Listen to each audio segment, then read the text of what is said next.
Baik, selamat malam. Perkenalkan kami SGD A6 akan membawakan materi SP yaitu evakuasi medis. Adapun untuk anggota kelompok kami adalah sebagai berikut. Lalu yang pertama bab 1 pendahuluan. Baik, pertama latar belakang. Untuk latar belakang, gawat darurat merupakan kondisi klinis segera mungkin yang memerlukan penanganan medis demi mencegah kecelakaan dan menyelamatkan nyawa.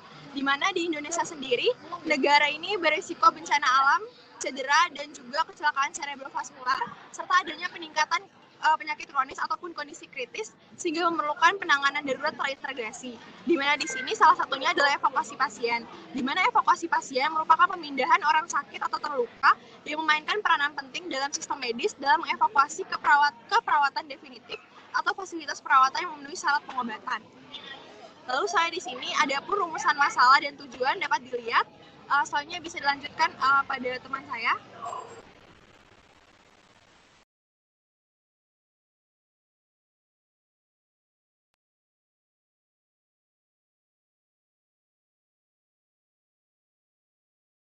Baik, selamat malam. Perkenalkan nama saya dengan 3 digit NIM terakhir 066. Baik, di sini saya akan memaparkan tentang definisi dan prinsip dasar dari medical evacuation. Pertama, dari definisi evakuasi itu sendiri, di mana evakuasi merupakan tindakan yang dilakukan untuk memindahkan korban dari lokasi terjadi bencana ke daerah yang lebih aman untuk mendapatkan pertolongan. Jadi, evakuasi medik itu adalah serangkaian peristiwa pemindahan korban dari satu tempat ke tempat lain dengan fasilitas dan sumber daya manusia kesehatan yang lebih memadai sesuai dengan kebutuhan korban. Next.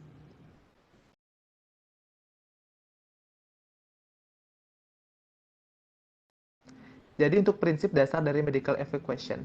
Adapun prinsip-prinsip dasar dari evakuasi medik yang pertama yaitu melokalisasikan pasien atau korban, kemudian memindahkan korban dari daerah yang berbahaya ke tempat yang aman, kemudian memeriksa status kesehatan korban atau membuat triase di tempat kejadian, kemudian memberikan pertolongan pertama pada korban, mempersiapkan korban untuk transportasi ke pos medis lanjutan, menghubungi pos medis lanjutan untuk persiapan menerima korban, dan memindahkan korban ke pos medis lanjutan. Baik, selanjutnya akan dijelaskan oleh rekan saya.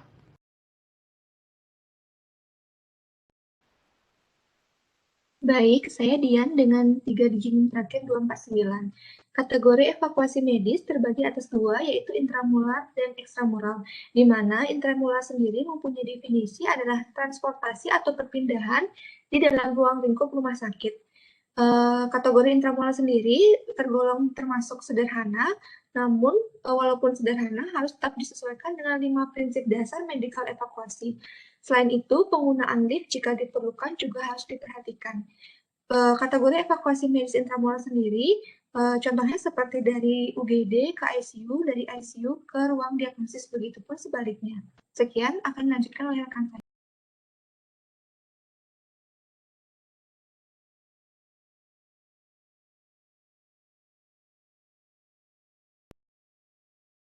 Perkenalkan, saya Kadek Wisma Krisnanda dengan 3 digit NIM terakhir 25. Berikutnya adalah evakuasi ekstramural, yaitu pemindahan pasien di luar ruang lingkup dari rumah sakit.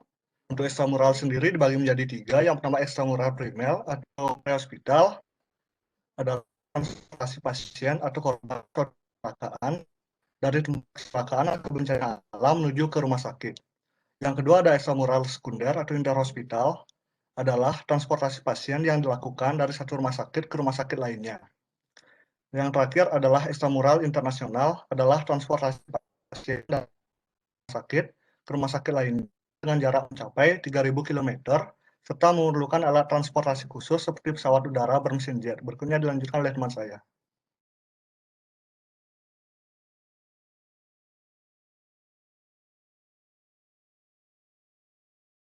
Baik, perkenalkan saya Andre Yosua dengan NIM 014.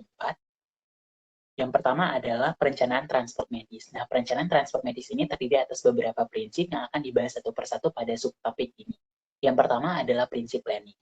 Nah, pada prinsip planning ini berkaitan erat dengan bagaimana komunikasi dan koordinasi yang baik antara seluruh tim yang terlibat dalam evakuasi medis. Nah, adanya kurangnya komunikasi dan koordinasi dalam penanganan evakuasi medis antara setiap petugas medis yang terlibat dalam tim evakuasi akan menghambat proses penanganan atau evakuasi medis khususnya pada korban-korban yang kritis. Nah, penelitian menunjukkan bahwa pendekatan multidisiplin termasuk di dalamnya adalah kemampuan berkomunikasi antara tim medis yang satu dengan anggota tim medis yang lain, itu ternyata dapat berpengaruh pada outcome daripada penanganan pasien yang dirawat di instalasi gawat darurat. Kemudian prinsip planning ini juga berkaitan erat bagaimana dengan persiapan dari seluruh anggota tim evakuasi medis untuk menangani setiap masalah atau persiapan atau perencanaan terkait dengan masalah teknis yang akan dipersiapkan selama perjalanan yang akan ditempuh. Selanjutnya,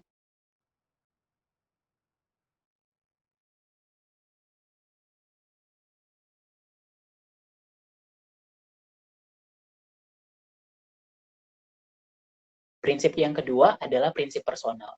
Prinsip personal adalah bagaimana setiap anggota tim mampu melakukan prosedur diagnostik dan resusitasi menurut dengan prosedur yang berlaku. Nah, dalam personal ini atau prinsip ini, seluruh anggota tim evakuasi medis disarankan untuk mengetahui prosedur Basic Life Support dan Advanced Cardiac Life Support atau ACLS. Sebagian dari petugas medis tidak memiliki pengetahuan yang adekuat tentang BLS dan ACLS, sehingga diperlakukan pelatihan secara berkala untuk melatih anggota-anggota atau petugas medis yang terlibat agar supaya semakin telaten dalam melakukan penanganan daripada evakuasi medis. Kemudian, tim evakuasi medis juga perlu memperhatikan hal-hal atau teknis-teknis kecil dalam proses evakuasi, di mana tim evakuasi medis dilarang untuk memaksa supir atau pengemudi untuk melakukan tindakan yang berisiko tinggi. Selanjutnya,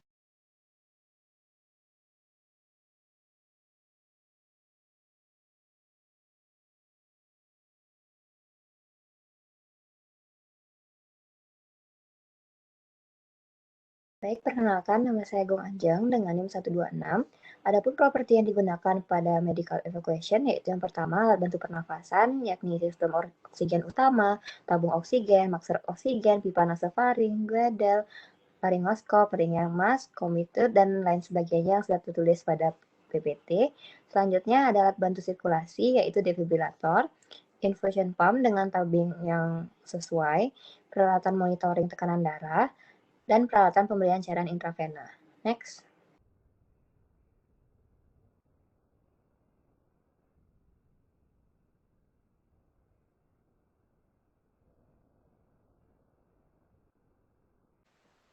Lalu selanjutnya yaitu peralatan lainnya seperti sarung tangan steril, termometer, lampu senter, perban, plester, gunting, peralatan bedah minor, gastric tube beserta penampungnya, dan juga kateter urin dan drainase. Sekian dari saya.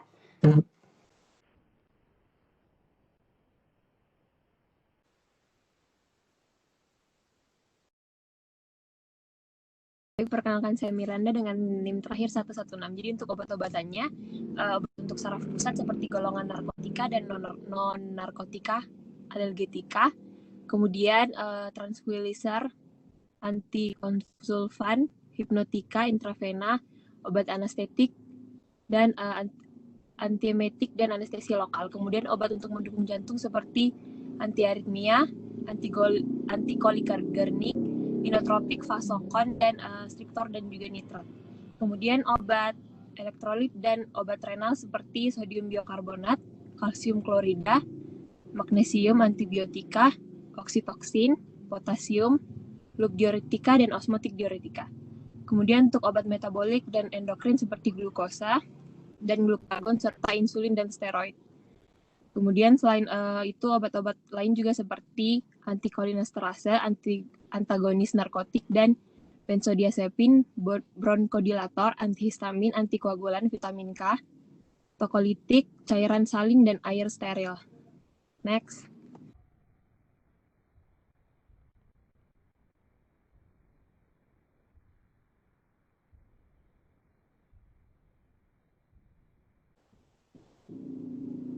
Kemudian untuk prosedurnya, monitor kondisi dan tanda vital pasien seperti sesering mungkin, dan jika berada dalam kendaraan, lakukanlah monitoring dengan alat seperti EKG, saturasi O2, kapnografi, pengukur tensi aneroid, dan GAUK. Kemudian diperlukan ventilator mekanik.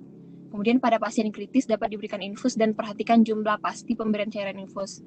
Sebelum melakukan evakuasi, perlu untuk mempersiapkan pasien sesuai dengan diagnosis dan kondisinya. dan jika memungkinkan pastikan pasien stabil terlebih dahulu. Sebelum melakukan prosedur evakuasi, perlu juga memastikan bahwa jalan nafas pasien aman, lalu lakukan juga pemeriksaan penunjang sesuai dengan indikasi pasien. Saat evakuasi, pasien harus terkoneksi dengan ventilator dan alat monitor elektronik, serta perlu memberikan infus dengan obat sedasi yang tepat untuk keadaan evakuasi. Kemudian, paling penting yaitu lakukan terapi, monitoring, dan dokumentasi untuk menghindari permasalahan yang bisa terjadi. Selanjutnya akan dilanjutkan oleh teman saya. Baik, perkenalkan nama saya Chandra Pramesya dengan 3 digit NIM terakhir 215. Adapun di sini pemilihan transportasi dan evakuasi, di mana sistem transport evakuasi medis ini biasanya dipilih yaitu melalui jalan darat, pesawat udara, pesawat baling-baling. Kemudian untuk pemilihan dari transportasi evakuasi ini akan menyesuaikan dari jarak tempuhnya. Next.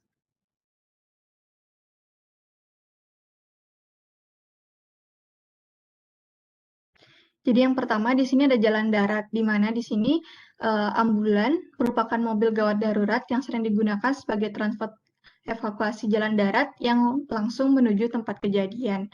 Di sini transport evakuasi jalan darat menjadi pilihan dengan mempertimbangkan yaitu yang pertama, dalam melakukan evakuasi, waktu keberangkatan yang diperlukan ambulans itu sekitar 3-5 menit dengan kecepatan 10-120 km per menit.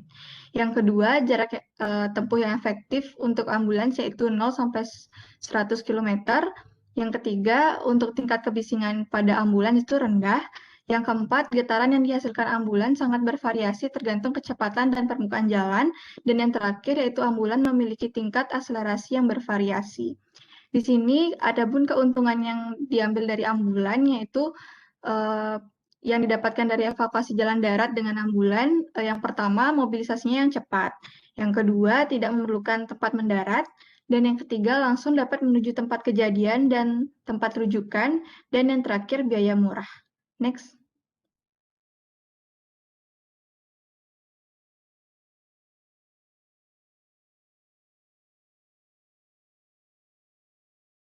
Baik, perkenalkan saya Sistajia dengan NIM 142. Kali ini saya akan menjelaskan mengenai transportasi evakuasi medis jalur udara, di mana dibagi menjadi dua, yaitu pesawat udara bersayap dan pesawat baling-baling atau helikopter. Kelebihan dari pesawat udara bersayap yaitu memiliki kecepatan yang tak tertandingi dibandingkan dengan alat transportasi yang lain, sehingga merupakan pilihan yang tepat untuk evakuasi jarak jauh. Selain itu juga kabinnya relatif lebih tenang, sehingga bisa digunakan pada negara-negara dengan 4 musim, khususnya musim salju. Selain itu juga memiliki kabin yang terdapat pengatur tekanan udaranya dan biasanya dikelola oleh personel medis yang terlatih dalam menangani pasien kritis. Selanjutnya yaitu pesawat baling-baling atau helikopter memiliki kelebihan yaitu memiliki kemampuan menjangkau ke daerah-daerah terpencil. Selain itu juga lebih efisien waktu karena dapat menghindari kemacetan lalu lintas. Selain itu juga biasanya digunakan oleh rumah sakit dengan fasilitas helipad dan diperlukan adanya pelatihan personel evakuasi agar dapat beradaptasi pada helikopter. Next.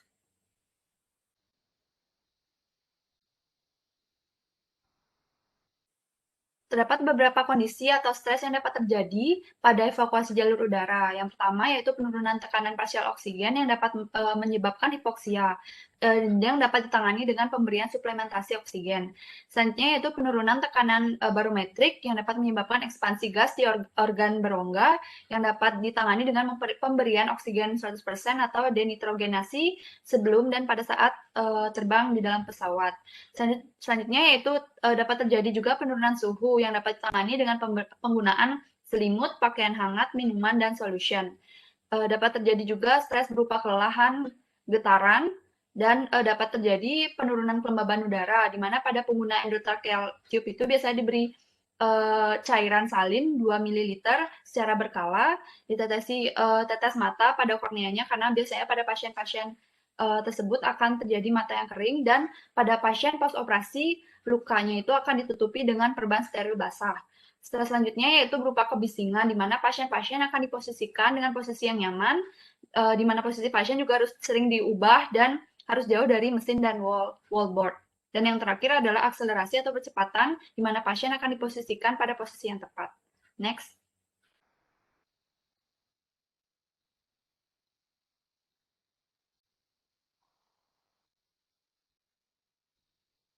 Baik, perkenalkan saya Danira dengan NIM 3 digit terakhir 234. Di sini akan menjelaskan transport evakuasi pada keadaan khusus. Yang pertama, transport perinatal, di mana transport yang paling aman adalah transport in utero, dan ini memerlukan tim terlatih. Lalu, ini memiliki risiko di mana kehamilan akan berisiko mengalami prematuritas, pendarahan, primigravida muda dan tua, lalu kelainan posisi bayi seperti sungsang. Lalu perlengkapan yang dibutuhkan yaitu oksigen dan selang oksigen, ventilator portable, monitor tanda vital, pulse oximetri, dan jika tersedia kapnografi, perlengkapan resusitasi, laringoskop, stetoskop, dan obat-obatan. Next.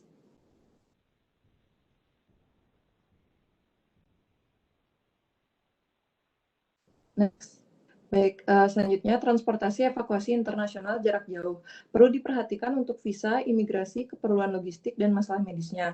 Perlu juga dipertimbangkan untuk penggunaan pesawat komersial atau air ambulance, di mana untuk pesawat komersial ini memiliki harga sewa yang lebih murah dibandingkan air ambulance.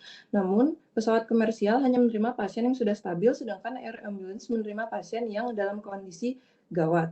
Lalu pada pesawat komersial hanya menyediakan aliran oksigen sebesar 4 liter per menit, di mana itu tidak memenuhi syarat untuk pasien dalam kondisi kritis. Sekian, bisa dilanjutkan.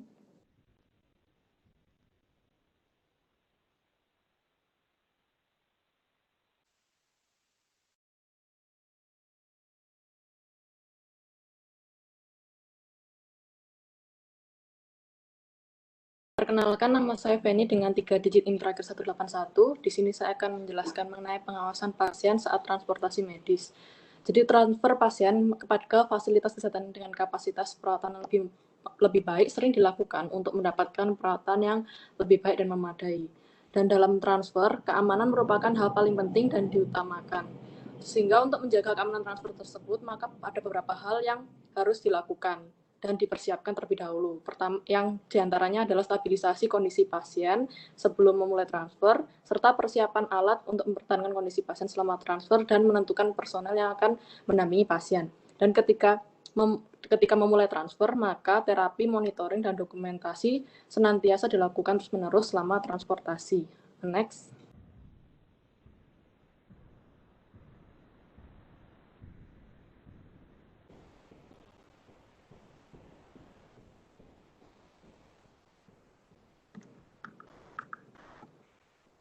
Kemudian untuk pengembangan evakuasi medis sendiri, dalam sistem evakuasi medis, pasien sedang berada pada tahap pengembangan terhadap standar dan pedoman yang ada, sehingga pengembangan ini terus dilaksanakan hingga sekarang. Dan dalam pengembangannya dibutuhkan lebih banyak data dan informasi untuk melakukan evaluasi dan revisi pada kesalahan sistem saat ini.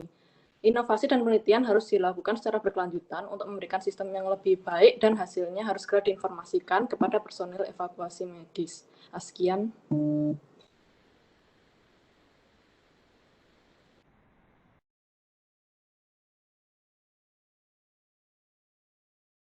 Baik, perkenalkan nama saya Cok Gong dengan NIM akhir 205.